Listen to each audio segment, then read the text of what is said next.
Bravo! Bravo indeed! Oh, no, please, don't stop on my account. I was rather enjoying myself. Your voice is nothing like I've heard in centuries. As soft and as rich as the deepest twilight. Forgive you? Forgive you for what, darling? Didn't I just say I was enjoying myself? What could you possibly have done to offend me? What fool would mistake your voice for noise? Clearly, they have no taste.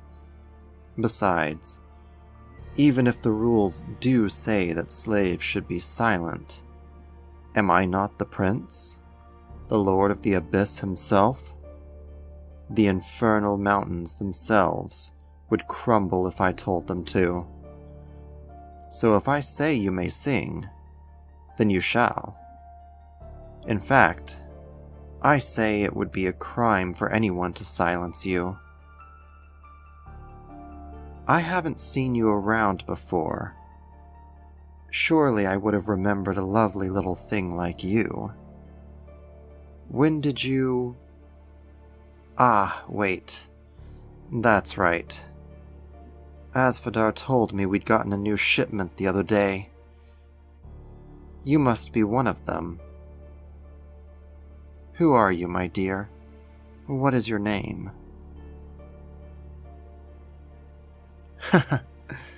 Such a timid little thing.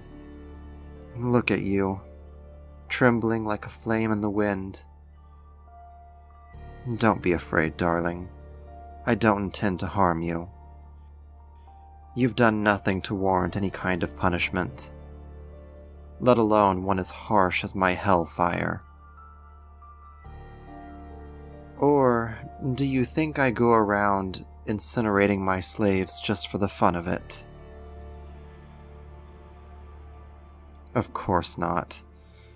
It would be awfully inconvenient to have to keep restocking my staff every week. While it's good to see that you know your place, I can hardly hear you when you're kneeling like that. Your head is bent so far it's practically touching the ground. Stand up. That's right, my little songbird. On your feet. Your infernal prince commands it. That's better. Now, all that's left is to take that chin and tilt it up to meet my gaze. By Beelzebub's wings, a face as exquisite as your voice. Are you a siren, then? At least partially one, given your talents. Human? Oh, really? Intriguing. Where did you come from, my dear? How did you come to be here in my palace?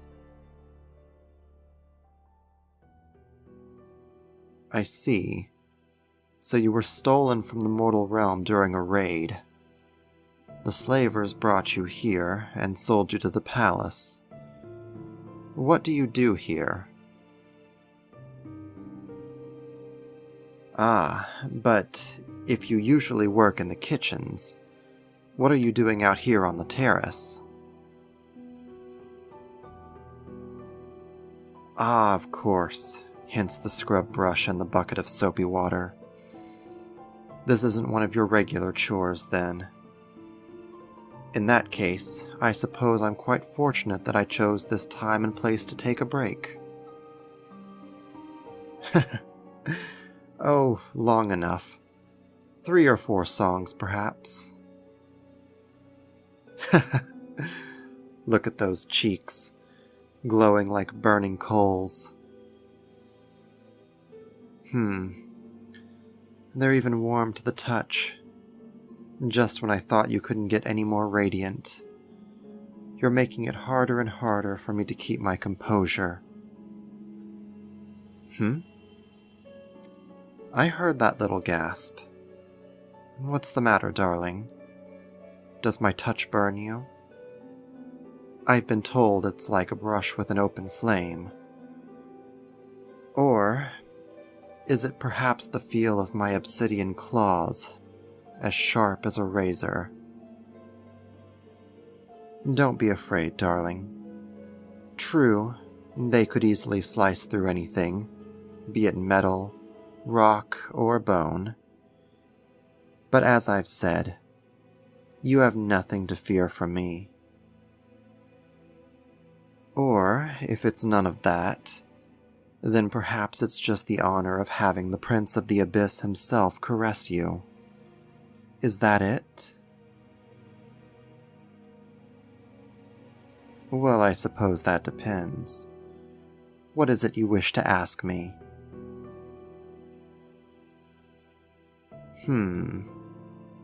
My favorite of your songs? You'd really ask me to choose between them? Well, I quite enjoyed the ballad of the Dryad and her lover, the water nymph. If only he'd lived. Fate is an unforgiving harlot. But at least the Dryad was granted the mercy of staying beside him for all eternity, becoming a tree on the bank of his pond. If I remember correctly, it was called a weeping willow, is that right?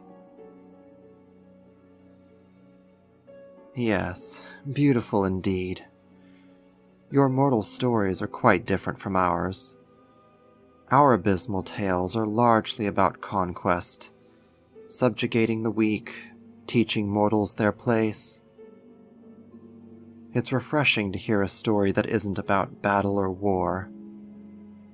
However, to answer your question, I think my favorite was the one about the maiden and the owl bear. The way she took pity on the poor creature, setting her own fear aside in order to pluck the thorn from its paw. I admit it was somewhat cliché that the creature ended up being a prince in disguise, but even a demon like myself can appreciate a happy ending. Her kindness reminds me of you. Huh. You're humble on top of everything else. A voice more alluring than a siren, beauty to rival Lilith herself, and a tenderness that's withstood even the cruelest blows of fate. And yet, you slave away in the kitchens. Well, now, that won't do, will it? Oh no, my little bird. Put that brush down. You won't be scrubbing anything else today. Or ever again, in fact.